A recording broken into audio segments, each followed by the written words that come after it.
High friends, welcome to யாஷிகர். நம்மளோட ஜீ தமிழில் ரொம்பவே சூப்பராக போயிட்டுருக்க நல்ல ஒரு டிஆர்பி வாங்கிட்டுருக்க ஒரு சீரியல் சடனாக இப்படி ஏன் பண்ணாங்க அப்படிங்கிற மாதிரி ஒரு கேள்வி. திடீர்னு சீரியலை விட்டு ஹீரோயின் விலகிறதுக்கு என்ன காரணம் அப்படின்னும் தெரியல. ஏதோ ஆனால் பிக் சர்ப்ரைஸ் இருக்குது அப்படிங்கிற மாதிரி தான் தோணுது. திங்கள் முதல் சனிக்கிழமை வரைக்கும் 6:30 டைம் ஸ்லாட்டில் ரொம்பவே சூப்பரான ஒரு டிஆர்பி வாங்கிட்டு இருக்காங்க நம்மளோட மாரி சீரியல். இந்த சீரியலை விட்டு ஹீரோயின் வந்து விலகியிருக்காங்க.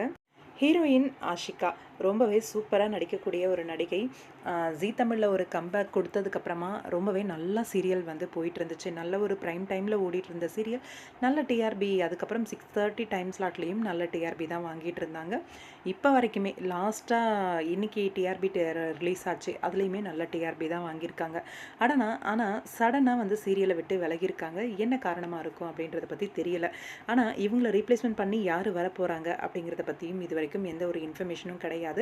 கண்டிப்பாக நம்மளோட ஜீ தமிழே அவங்களோட அஃபிஷியலான இன்ஸ்டாகிராம் பேஜில் வந்து சீக்கிரமாகவே அதை ரிவீல் பண்ணிடுவாங்க அப்படின்னு சொல்லி எதிர்பார்க்கலாம். இவருக்கு பதில் இவர் அப்படின்னு சொல்லி மாரி சீரியலில் சீக்கிரமாகவே வரப்போகுது. இது வரைக்கும் மாரி அப்படிங்கிற கேரக்டரில் இவங்கள பார்த்துட்டு இதுக்கப்புறம் இன்னொரு புது ஹீரோயின் புதுசாக இனிமே தான் பழகணும் அப்படின்ற மாதிரி வர்றது அப்படின்னா கண்டிப்பாக ரசிகர்களால் ஏற்றுக்க முடியுமா அப்படின்றது தெரியல.